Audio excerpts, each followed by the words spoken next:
అంబటి రాంబాబు పేరుకి senior most politician అయినా ఆయన ఎమ్మెల్యేగా గెలిచింది రెండు సార్లే. ఆయన తనదైన హావభావాలు వాగ్దాటితో పొలిటికల్గా ఎప్పుడూ లైమ్ లైట్లోనే ఉంటారు. తన నోటి దూకుడుతోనే ఆయన జగన్ క్యాబినెట్లో చోటు దక్కించుకొని ప్రస్తుతం మాజీ మంత్రి అనిపించుకుంటున్నారు. అధికారంలో ఉన్నా లేకపోయినా, పదవి లేకపోయినా తన పనులు చక్కపెట్టుకోవడంలో దిట్ట అని పేరుంది ఆయనకి. తాజాగా బాగా ఖాళీగా ఉండడంతో అంబటి కొత్త ఇన్కమ్ సోర్స్ చూసుకుంటున్నారట. స్వామి కార్యంతో పాటు స్వకార్యం కూడా కానిచ్చేస్తూ ఆదాయం పెంచుకునే పనిలో పడ్డారట. దాంతో అంబటి తెలివితేటలపై వైసీపీ క్యాడరే షాక్ అవుతుందట. ఇంతకీ మాజీ అమాత్యుడు ఏం చేస్తున్నారు? Ambati Rambabu voice of YCP. అప్పట్లో టీడీపీ అధినేత చంద్రబాబు నాయుడు, జనసేనాని పవన్ కళ్యాణ్లతో ఇతర ముఖ్య విపక్ష నేతల్ని తిడుతుంటే చిత్రమైన నవ్వుతో మురిసిపోయిన జగన్ దగ్గర మంచి మార్కులు కొట్టేయడం ఎలాగో తెలిసిన అంబటి దాన్ని చక్కగా వాడుకున్నారు. సందర్భమున్నా లేకపోయినా అసెంబ్లీలోనూ బయట చంద్రబాబుపై ధ్వజమెత్తడమే పనిగా పెట్టుకుని చివరి 2 ఏళ్లలో జగన్ క్యాబినెట్ లో బెర్తు దక్కించుకోగలిగారు. గౌరవ సభ్యులు బాలకృష్ణ గారు ఒక సీటు మీద నుంచుంటారు. ఆ సీటు చంద్రబాబు నాయుడు గారిది. ఆ సీటు మీద నుంచుని మాట్లాడుతున్నారు. అయ్యా ఆ సీట్లో ఛాన్స్ వచ్చింది, కూర్చోవయ్యా బాబు అంటే నేను కూర్చొని అంటున్నాడు. ఆయన ఎన్టీ రామారావు గారిని వెన్నుపోటు పొడిచి వాళ్ళ బావగారు అధికారంలోకి వచ్చినప్పుడు చంద్రబాబు నాయుడు గారిని ఈయన సపోర్ట్ చేస్తే బాలకృష్ణ గారి మీద అపవాదం వచ్చింది. బావకు సపోర్ట్ చేశాడు, తండ్రికి అన్యాయం చేశాడని. ఇవాళ ఛాన్స్ వచ్చింది, ఆ సీటు మీద నుంచుంటాడు, ఎందుకు కూర్చునేదానికి నాకు అర్థం కాలేదు. అంబటి రాంబాబు పొలిటికల్ కెరియర్ కూడా ఆయనలాగే ఎవరికి అంతుపట్టకుండా సాగుతూ వస్తుంది. తన 36 సంవత్సరాల పొలిటికల్ ఇండస్ట్రీలో ఆయన ఎమ్మెల్యేగా గెలిచింది 2 సార్లు. 1982లో గుంటూరు జిల్లా Congress party legal cell convener గా పొలిటికల్ ఎంట్రీ ఇచ్చిన బిఎల్ చేసిన ఆ లాయర్ ఆ మరుసటి ఏడాది అంటే 1989లో గుంటూరు జిల్లా రేపల్ల నుంచి మొట్టమొదటిసారిగా ఎమ్మెల్యేగా గెలిచారు. సరిగ్గా ఆ ఎన్నికల ముందు కాపునాడు వ్యవస్థాపకుడు వంగవీటి మోహన్ రంగా విజయవాడలో హత్యకు గురయ్యారు. దాంతో యావత్ రాష్ట్రం బగ్గుమంది. కాపు సామాజిక వర్గంలో వచ్చిన వ్యతిరేకతతో అప్పటి ఎన్టీఆర్ ప్రభుత్వం గద్దె దిగాల్సి వచ్చింది. కాపు సామాజిక వర్గం గణనీయంగా ఉండే రేపల్లె సెగ్మెంట్ లో అదే వర్గానికి చెందిన అంబటి రాంబాబుకు జాక్పాట్ తగిలి ఎమ్మెల్యే అయ్యారు. అది మొదలు తిరిగి 30 ఏళ్ల తర్వాత కానీ ఆయన తిరిగి ఎమ్మెల్యే అవలేకపోయారు.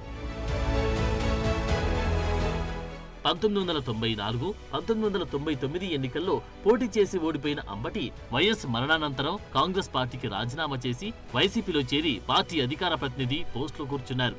ఇక అప్పటి నుంచి జగన్ వీక్నెస్ ని పట్టేసి ఆయన్ని ప్రసన్నం చేసుకోవడానికి విపక్షాలను తిట్టడమే పనిగా పెట్టుకుని వైసీపీ బూత్ నేతల లిస్టులో ఫోకస్ అయ్యారు. ఆ క్రమంలో 2014లో సత్తెనపల్లి టికెట్ దక్కించుకున్న ఆయన్ని టీడీపీ నుంచి మాజీ స్పీకర్ కోడెల శివప్రసాదరావు ఓడించారు. తర్వాత 2019లో రెండోసారి ఎమ్మెల్యే అయ్యే భాగ్యం అంబటికి దక్కింది. గత ఎన్నికల్లో రాష్ట్ర వ్యాప్తంగా టీడీపీకి ప్రతికూల ఫలితాలే వచ్చాయి. ఆ యాంటీ వేవ్ అంబటికి కలిసి వచ్చింది. ఎమ్మెల్యేగా గెలిచాక అంబటి నోటి దురుసు మరింత పెరిగింది. అటు అసెంబ్లీలో ఇటు బయట జగన్ ముఖం మీద నవ్వు చూడడానికి అన్నట్లు చంద్రబాబును పదే టార్గెట్ చేయడమే పనిగా పెట్టుకున్నారు. తనకి మాత్రమే సాధ్యమైన హావభావాలతో విచిత్రమైన బాడీ లాంగ్వేజ్ తో చెలరేగిపోయారు. అంబటి వాక్చాతుర్యం తిగనచ్చేసిన జగన్ ఆయనకు 2022లో మంత్రి పదవి కూడా కట్టబెట్టేశారు. ఏకంగా జలవనరుల శాఖ కేటాయించారు. టీడీపీ హయాంలో 72% పూర్తయిన పోలవరం ప్రాజెక్టును జలవనరుల శాఖ మంత్రిగా పూర్తి చేయించలేకపోయిన అంబటి రాంబాబు ఆ ప్రాజెక్ట్ డ్యామేజ్ అవుతున్నా ఏం చేయలేకపోయారు. ఇప్పుడు సరిగ్గా సీన్ రివర్స్ అయింది. 11 సీట్లతో వైసీపీ సరిపెట్టుకోవాల్సి వచ్చింది.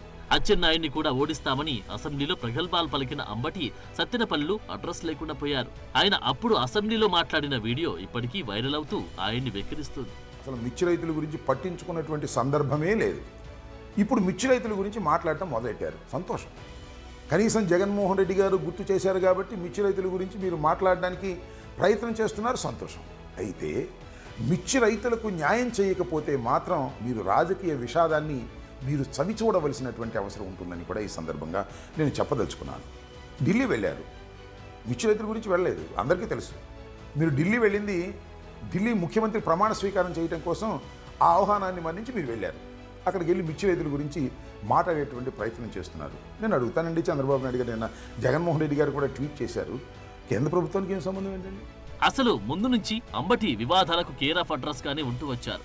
అంబటి రాంబాబు ఒక మహిళ మధ్య జరిగిన హస్కీ సంభాషణకు సంబంధించిన ఆడియో సోషల్ మీడియాలో హల్చల్ చేసింది. 2011లోని ఆయన తన వీక్నెస్ ఒక స్టింగ్ ఆపరేషన్ లో బయట పెట్టుకున్నారు. మంత్రి అయ్యాక వైఎస్ సంక్రాంతి లక్కీ డ్రా పేరుతో లాటరీ టికెట్లు అమ్ముకుంటూ దొరికిపోయారు. మరోసారి పులుసులో పడి గిలగిలా కొట్టుకున్నారు. ఆఖరికి ఎక్స్గ్రేషియా చెక్కుల్లో కమిషన్ కు కక్కుర్తి పడ్డారన్న ఆరోపణలున్నాయి. అందుకే సరిగ్గా ఎన్నికల ముందు ఆయన రెండో అల్లుడు డాక్టర్ గౌతమ్ మీడియాకు వీడియో రిలీజ్ చేశారు. అంబటి లాంటి వ్యక్తికి అల్లుడిని చెప్పుకోవడానికి సిగ్గుపడుతున్నానని, ప్రజలు బాధ్యతతో ఓటేసి సరైన నాయకుడిని ఎన్నుకోవాలని సూచించారు. నా పేరు డాక్టర్ గౌతమ్. నేను ఇప్పుడు సిట్టింగ్ ఎమ్మెల్యే అండ్ మినిస్టర్ అయిన అంబటి రాంబాబు అల్లుడిని. అది నా దురదృష్టం, ఎవరు ఏం చేయలేరు. బట్ ఈ వీడియో చేయాలా లేదా అని నేను చాలాసార్లు ఆలోచించి చేయటం నా బాధ్యత అని అనుకున్న తర్వాత నేను ఈ వీడియోస్ ఇస్తున్నాను. అంబటి రాంబాబు అంత నీచుడు, నికృష్టుడు, దరిద్రుడు, శవాల మీద పేలాలు ఏరుకునే రకాన్ని నేను నా జీవితంలో చూడలేదు. రోజు పొద్దున్నే దండం పెట్టుకునేటప్పుడు ఇంతటి నీచుడిని ఇంకొకసారి నా లైఫ్లో ఇంట్రడ్యూస్ చేయకు స్వామి అని ఎప్పుడు కోరుకుంటూ దండం పెట్టుకుంటుంటా. అంత భయంకరమైన వ్యక్తి. ఎందుకు ఇప్పుడు చెప్తున్నానంటే తన పోటీ చేయబోయే పోస్ట్ అలాంటిది. ఏ పోస్ట్కి అయితే మంచితనం, మానవతా విలువలు, కనీసం బాధ్యత ఉండాలో వీటిల్లో అందరికీ 100% అందరికీ అన్నీ ఉండక్కర్లేదు. 0.001% కూడా లేని వ్యక్తి అంబటి రాంబాబు. అంబటి అల్లుడు చేసిన సూచనను సత్తెనపల్లి ఓటర్లు మన్నించారు. ఎన్నికల ముందే డాన్సులు వేసేసిన మాజీ మంత్రిని చక్కగా ఓడించేశారు. ఆ దెబ్బతో సారుని సత్తెనపల్లి నుంచి మార్చేసిన జగన్ గుంటూరు జిల్లా వైసీపీ అధ్యక్షుని చేశారు. సొంత సెగ్మెంట్ లేకుండా పోయిన అంబటికి ఇటీవల ప్రకటించిన వైసీపీ పొలిటికల్ అడ్వైజరీ కమిటీలో స్థానం లభించలేదు. ఇప్పుడు బాగా ఖాళీగా తయారైన అంబటి రాంబాబు తన నోటి దూకుడుతోనే ప్యాచ్ చేసుకునే పనిలో పడ్డారంట. సొంతంగా తన పేరుతో అంబటి రాంబాబు యూట్యూబ్ ఛానల్ పెట్టుకుని ఆదాయాన్ని ఆర్జిస్తున్నారంట. ఏపీలో ఉన్న రాజకీయ నాయకుల్లో అలాంటి ఇన్కమ్ సోర్స్, అసలు అలాంటి తెలివితేటలున్న నాయకుడు అంబటి రాంబాబు ఒక్కరే అంటున్నారు. తన వెటకారం, పంచ్ డైలాగులతో రికార్డ్ చేసిన వీడియోలను ప్రత్యేకంగా 2 ఎడిటర్లను నియమించుకుని యూట్యూబ్ లో అప్లోడ్ చేయించుకుంటున్నారంట.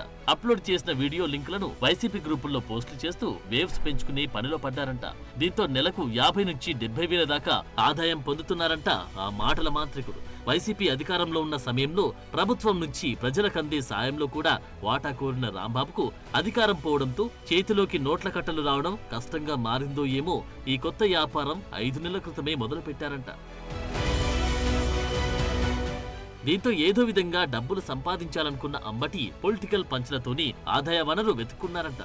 తన పేరుతో ఛానల్ ప్రారంభించి రాష్ట్రంలో వైసీపీకి సంబంధించిన ఏ అంశంపైనైనా నోటికొచ్చింది మాట్లాడిస్తూ సదరు వీడియోలు అప్లోడ్ చేసేస్తున్నారట. అలా ఛానల్ స్థాపించి 5 నెలల్లో అంబటికి 7 లక్షల ఆదాయం వచ్చిందట. అది తెలిసి వైసీపీ క్యాడర్ అవాక్ అవుతుందట. వైసీపీపై ప్రేమతో అంబటి తన సొంత ఛానల్లో వెంటనే స్పందిస్తున్నారనుకున్న వైసీపీ క్యాడర్ అసలు విషయం తెలుసుకుని ఆయన తెలివితేటలకు ముక్కున వేలేసుకుంటున్నారు. మొత్తానికి అంబటి ఏం చేసినా వెరైటీనే.